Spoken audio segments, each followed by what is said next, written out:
1st.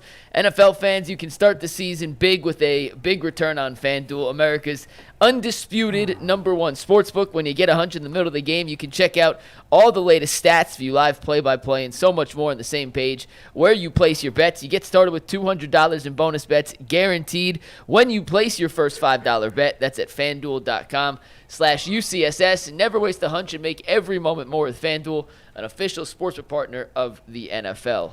Mikey, you and Anthony are making trades with each other in the middle of the show? No, we did it while we were waiting for you to get off the toilet. And with that, let's welcome in Shaun King. What's up, Shaun? How you doing, my man? How you guys doing, man? Much we're better now, lovely Shaun. here, brother. We're just lovely. The building's no longer on fire. There is no building left. The building is ashes now. Hey, listen, I'm the fireman. That's why they bring me in. You guys are having a down week. They bring me in to pick you up. We don't need a fireman. The fire has happened. We need a construction dude. Yeah. Can you build? Absolutely. And I was listening to a little bit of the conversation. Let's start with this. Stop putting a ceiling on what Jameis Winston can be. He's only 30 years old. Okay. So when you look you're at right. guys are playing longer now because the game isn't physical at the quarterback position like it used to be. So let's just start there. He gives you guys the best chance to win. I've come on this show every week. All I heard when Deshaun Watson was struggling, well, maybe we should bench Deshaun and go to Jameis, because you were thinking logically. You can't try DTR out there and then expect Nick Chubb and Myles Garrett and all these other guys to believe that we're actually trying to win games. So why would you play Nick Chubb if you're not going to try and win games? Yeah. So you have to go out and try and win. And so what I want people to do, James has thrown for more than 4,000 yards 3 times in this league. Like what happened in New Orleans with him, he was actually named the starter, a lot like DTR this far in his career. He hasn't been able to stay healthy. If Jameis can stay healthy, his ceiling still is pretty high. So let's just start there. Stop putting a ceiling on what you think Jameis Winston can be. Yeah, I mean, I guess there's no reason he couldn't be the next Geno Smith. I mean, he was better in his first go around in Tampa than Geno was in New with York. the Jets. Yeah, absolutely. And he was a higher drafted player and more highly thought of coming out of college. And he's about the same age. He's only a year older, I think, than Deshaun Watson. Right, but no, I'm saying Yeah, he's about the he's same 30, age. Deshaun's 29. Okay. Right, he's about the same age that Geno was when Geno had his turnaround in Seattle, maybe even a little younger. All right, I'm feeling all right. So you never know. I mean, you're not going to bet the house on it, but it's a fair point. You never know. Right. How well do you know him personally? Extremely well. Yeah. He's been itching. See, here's what Jameis has learned. Jameis's Tampa career was a lot like Deshaun's Cleveland career, but Jameis had more success. Matter of fact, let's do this. Compare Jameis to Baker and what Baker dealt with in Cleveland. Okay. Early in their career, they were very similar. Both had success initially, but then the fan base kind of soured on the fact that they turned the ball over, probably both immature for that status. Number 1 pick, starting quarterback. Tampa thought they were a championship caliber roster. Cleveland thought they were a championship caliber roster. We upgraded the quarterback. We won a championship. It worked out for Tampa. They ultimately ended up bringing in Tom Brady. They won one. Didn't quite work out for Cleveland. But now Jameis has had a chance, bounce around a couple spots, a.k.a. Baker Mayfield. Baker got another shot in Tampa. Look how he's performing. If this is Jameis's next real opportunity to be the starter, and it's going to depend on how he plays, all I'm saying is I can't predict the future, but I also am not going to try and write the ending to the story. I'm going to let Jameis write the rest of this year's book. It's a great point. I actually kind of like the comparison to Baker a lot. I mean, I do too. I never thought of that. But look, Shaun gets a little gray in his beard, and all of a sudden he becomes old man wisdom. That's incredible. But you're right. There is more probably that. Now we got to see, can he kind of get his career back on track like Baker appears to have let at this me ask point. you this, Shaun. On that line, Baker went through a period of wild immaturity, and I thought that was going to wash him out of the league. From talking to my friends in Tampa that are covering the team, they say, I don't see this immature Baker that you saw. Where is that? Because I told them, the dude's got a lot of immaturity in him and a lot of growing up to do. You know Jameis. is there a parallel in Jameis's maturity and maturation through going through a couple different stops like there has been with Baker? What changes have you seen in his maturity? Well, here's what happens with professional athletes. Failure either ruins you or it turns you into a better person and player. And Baker Mayfield and Jameis Winston are two athletes that failed and used that failure to kind of do some self introspection. And they came back better because they understood they didn't fail because of others, they failed because of them. And so now you're getting the more mature version of Jameis, just like the Bucs are getting the more mature version of Baker. We got a breaking news here, Shaun. Kevin Stefanski just announced that Ken Dorsey will call plays. It's the first time that Kevin Stefanski will not be calling plays as head coach of the Browns. It's kind of weird because it felt like with Deshaun not in there, that he would go back to his traditional playbook because Jameis is not a quarterback that is going to be running, and yet now with Jameis, they're going to also switch up play callers. What do you think of that? Now, you guys are boots on the ground. Does this feel like it came from Mr. Haslam? Of course. Does for me. So here, everything so feels that way. What's your Jay? What's your trash day? What day they pick up the trash in your neighborhood? Tuesday, right? So Yep. sometimes the trash smells bad, right? Yeah, particularly And when you throw open imitation crab meat away That's early true. or something, yes. Yeah, so you go look through the trash, right? And you go look through the trash, and you don't necessarily pick through it, but you're trying to see what stinks.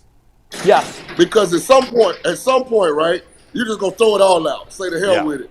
That's right. So sorry about that. My wife opened the garage. Sorry about that. I saw your right hand motion. Shut the door, babe.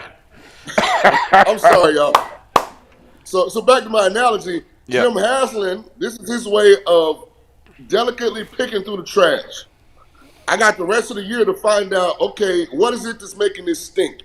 Because I'm frustrated, I'm tired, I'm about to throw the whole damn thing out and let the city department of trash come and pick it up. Yeah, I do agree with that. They've got to figure out, I referred earlier to the Cavs as the control in the experiment is the head coach. They brought the whole roster back. They changed the head coach. Let's see what we get. With the Browns, there's been so many moving parts. The one consistent over the last couple of years is Kevin Stefanski has called the plays. There was a controversy, I think, here before last season that Stefanski, a lot of the fan base wanted him to give it up. He kept it last year and brought them to the playoffs with 5 different starting quarterbacks. And he said he wanted to call them again this year. But I want Jason to weigh in, Shaun, because I think he's more intimately aware of these decisions. I said it feels like it has Haslam's fingerprints all over it. Do you? I have no idea. You don't know. None of this makes sense. No, to me None of it makes sense. It seems like they're spinning a wheel somewhere saying, let's do this. You crowbarred this offense to fit the quarterback who's no longer here, and now that the quarterback's gone, now Kevin's going to relinquish. Like, none of it. That doesn't make none of it is logical. There's no way he's doing this on. My logic comes from the fact that I've heard Kevin Stefanski say that's the one part of the job that he absolutely loves doing. He has said that. So when he gives that up, that wasn't his decision. I can't imagine he had an epiphany. To me, I'm wondering, Shaun, we talked about he likes the under center, big package, 13 personnel, play fake.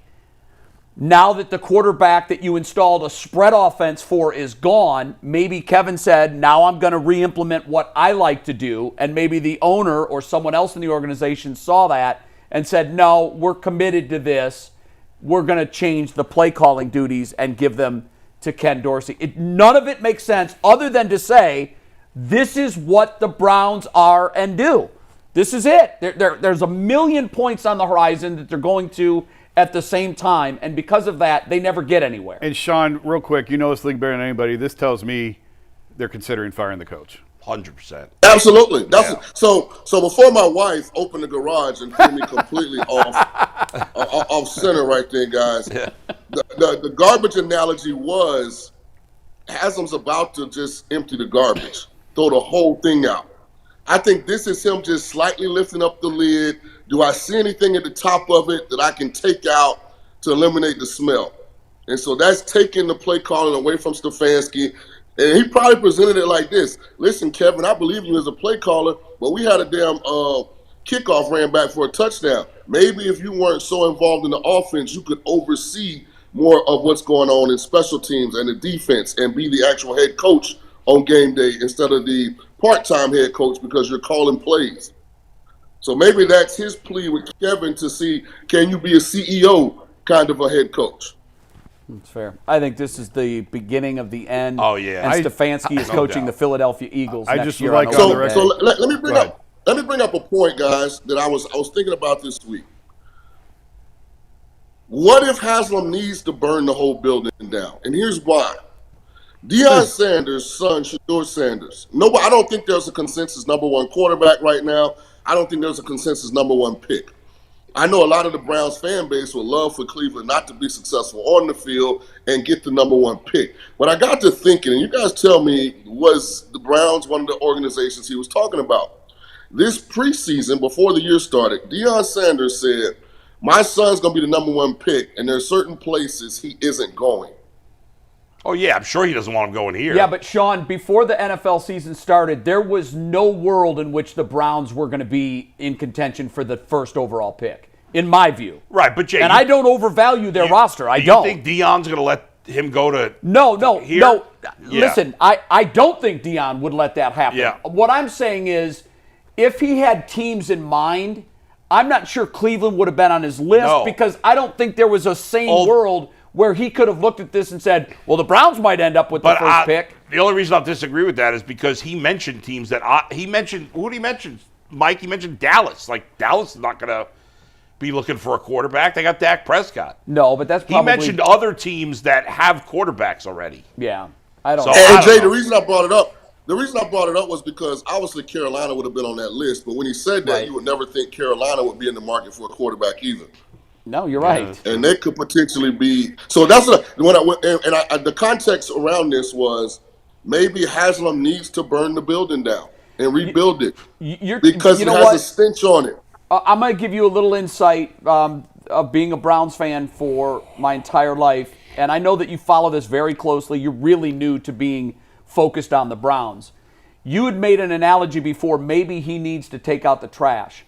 I think the problem is the trash can, and he's the trash can. We've put different things in it, and we've emptied it all kinds of times. Still stinks. But there's one person that's putting this stuff in and taking it out, and it's him.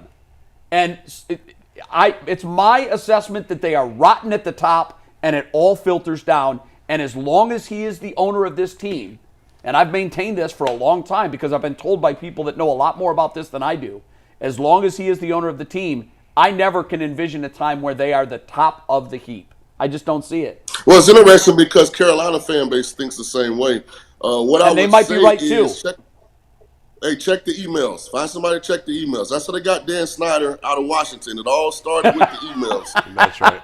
No, listen. I don't want to give away too much, but there are people that are checking the email. That's right. Thanks, Sean.